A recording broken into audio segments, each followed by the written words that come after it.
ব্যবসায়ীদের ধর্মঘটের কারণে বাজারে চন্দ্রমুখী আলু প্রায় মিলছে না। কোথাও কোথাও জ্যোতি আলু পাওয়া যাচ্ছে বটে, তবে তা কিনতে চড়া দাম দিতে হচ্ছে। একই সঙ্গে দাম দিয়েও ভালো আলু পাচ্ছেন না অনেকেই।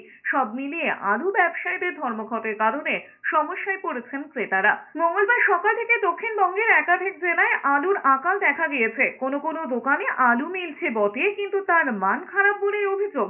অনেকেই বলেছেন আলুর যোগান কমে যাওয়া এবং চাহিদা বেড়ে যাওয়ায় যে সংকটের পরিস্থিতি বাজারে তৈরি হয়েছে তাকে কাজে লাগাচ্ছেন অনেক ব্যবসায়ী। অনেক দিনে পুরনো খারাপ আলুই তারা বেশি দামে বিক্রি করছেন। নিরুপায় হয়ে তাই কিনতে হচ্ছে সকলকে। এদিকে বর্ধমান থেকে শুরু করে নদিয়া, মুর্শিদাবাদ, বাঁকুড়া, ছবিটা প্রায় সব জায়গাতেই সমান। অচল অবস্থা না কাটলে বুধবারও এই পরিস্থিতি চলবে বলে আশঙ্কা, বরং আলুর দাম আরো বেড়ে যেতে পারে।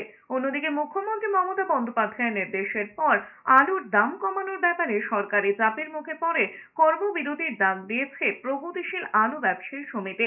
তাদের অভিযোগ, বাজারে যোগান দাঁড়িয়ে আলুর দাম কমাতে গিয়ে কোনো রকম লিখিত নির্দেশ ছাড়াই আলু বোঝাই ট্রাক রাজ্যের বিভিন্ন সীমান্তে আটকে রাখা হচ্ছে। এর প্রতিবাদে কর্মবিরতি চলছে।